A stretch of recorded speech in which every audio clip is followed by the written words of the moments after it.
Hi, and welcome to this edition of Dad's Divorce Live. I'm Matt Allen, editor of DadsDivorce.com. Japan is known as a haven for international child abduction, as the country has never returned a single abducted child. Now, Paul Toland, who is commander in the U.S. Navy and has testified before Congress on this issue, is the only living parent of Erica Toland, who was abducted to Japan in 2003 and has been held there first by Paul's wife, Etsuko, who later committed suicide, and then by Erica's grandmother. Now, Paul's experience led him to co-found the organization Bring Abducted Children Home, which is dedicated to the immediate return of internationally abducted children who are being wrongfully detained in Japan. Now, you can learn more about Paul and the Bring Abducted Children Home organization by visiting the website bachome.org. So Paul joins me now, and first off, Paul, I want to ask you, how many children in total have been stolen off American soil and abducted to Japan? Well, thank you for having me, Matt. And the State Department last reported in August of 2011 that there were 268 cases involving 374 children abducted over the past 17 years.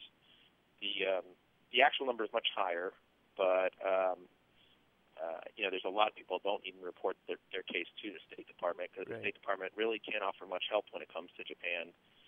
Additionally, Americans living over in Japan, including the 40,000 plus military members living in Japan, if they're living there on a military base, for example, and their child's stolen off the military base, that's also not reported within the State Department's numbers. Mm-hmm. And as mentioned, not one single abducted child has been returned. So how did this country come to be known, as what you put it during your congressional hearing, as a black hole where once abducted children enter, they never return? Well, as far as we can tell, and the National Center for Missing and Exploited Children has actually done research on this. If you go all the way back to the Treaty of San Francisco in 1952, when Japan's sovereignty was returned to them after World War II, that's 60 years ago now. Mm-hmm. Since that time, there had not been a single case found of a Japanese court returning a child that's been abducted to Japan. So that's 60 years. Thousands of children, not just from the United States, but from many, many other countries, gone into Japan, and none have ever come out as a result of any Japanese court action. So it's truly a black hole. And the State Department, as much as admits this on their website, when a child's gone into Japan, there's no hope. They're gone forever.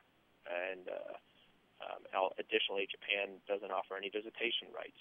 There's no enforcement mechanism for visitation or for getting a child back. So there's absolutely no rights for a parent who's had their child abducted to Japan, and it's pretty much almost a hopeless case.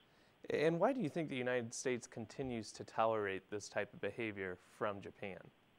Well, I think that we're close allies with Japan, but Japan continues to act in bad faith simply because they can. They've done it for 60 years, and there have been no consequences for Japan or any other nations who refuse to return children. There are a few voices in the government that are trying to make change, but there's very few. Congressman Chris Smith is trying to make some changes. He has a good bill called H.R. 1940, provides the government with tools to impose consequences on nations who refuse to return children. I hope people support bills like that. I hope Congress supports it, because the time for action is now. Let me tell you, as the parent of a child who's growing up in a foreign land, time is not on my side. Every day that goes by is another day that I've missed with my daughter. And as mentioned, your daughter, she's now 9 years old. She was taken there, abducted to Japan, I believe, in 2003. When was the last time you talked to her? I had a few encounters, a few times that I actually tried to. I had two visitations in Japan early on. They were monitored visitations, even though I'd never committed any crime. But they do this in Japan so that a re-abduction does not occur. It's almost like the first abduction is free. Right. But after that, they don't want any opportunities for a re-abduction once it's entered the court system. And so they were heavily monitored with court supervisors in there, and attorneys watching behind one-way glass, and it being videotaped. And those were the only two times I saw her in Japan. Very short periods of time, 20 minutes each time. and that was within a year. Both those times were within a year after the abduction happened. Wow. Other than that, it's been impossible after I moved back to the States to set up any visitation with her. I traveled back on my own in 2009, and stood out in a street corner and waited for her to get out of school and gave her birthday presents at that time. I went back again this past year in 2011 after the tsunami and earthquake and tried to see her, but the grandmother who's holding my daughter basically holds herself up in a high-rise apartment and would not let me see Erica, and called the police every time I came to the apartment to try to see them. So there was just no way that I've been able to see her. You mentioned you've tried all these different avenues of getting your daughter returned, but Japanese law does not recognize U.S. custody orders or arrest warrants. Japan is not a signatory to the Hague Treaty, which leaves the U.S. government with no legal recourse in these situations. Christopher Savoy, a fellow co-founder along with you at Bring Abducted Children Home, he even was put in prison for trying to get his children back from Japan and return them to the United States after they had been abducted there. So obviously there are great obstacles in your way. How do you overcome these large roadblocks to enact reform? Well, in the case of abduction to Japan, the law is not on anyone's side, no matter who you are, because Japan just blatantly ignores international law and norms in this area. And so it really has to become a bilateral nation-to-nation issue between the U.S. and Japan. And our organization, Bring Abducted Children Home, has worked hard, working with government leaders and working to bring awareness to this issue, to try to make this a major bilateral issue between the U.S. and Japan. And it's succeeded to a certain extent. It's succeeded to the extent that it's risen all the way to the president's level.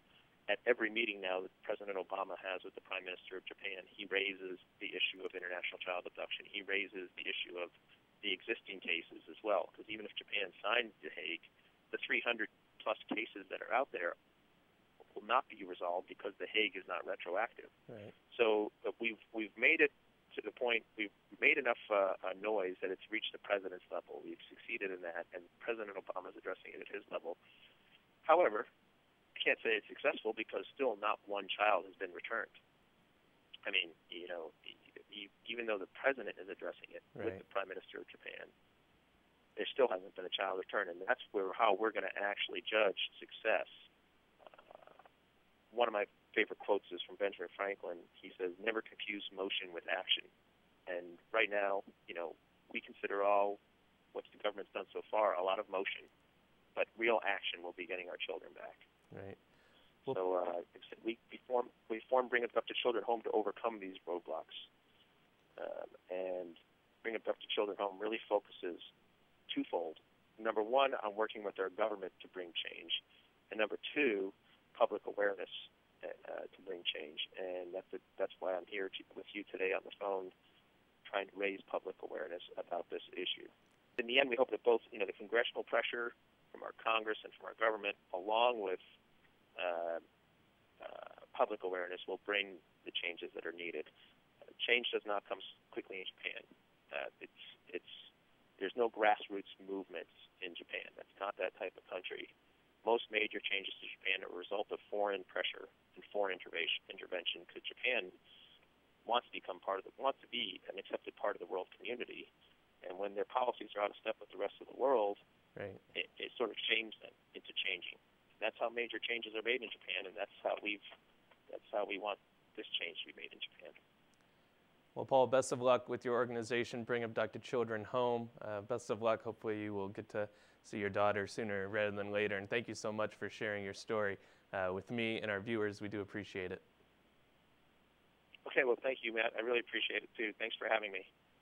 That was Paul Toland. You can learn more about him and his organization, Bring Abducted Children Home, by visiting the website bachome.org. That'll do it for this edition of Dad's Divorce Live. I'm Matt Allen, editor of DadsDivorce.com and mensrights.com.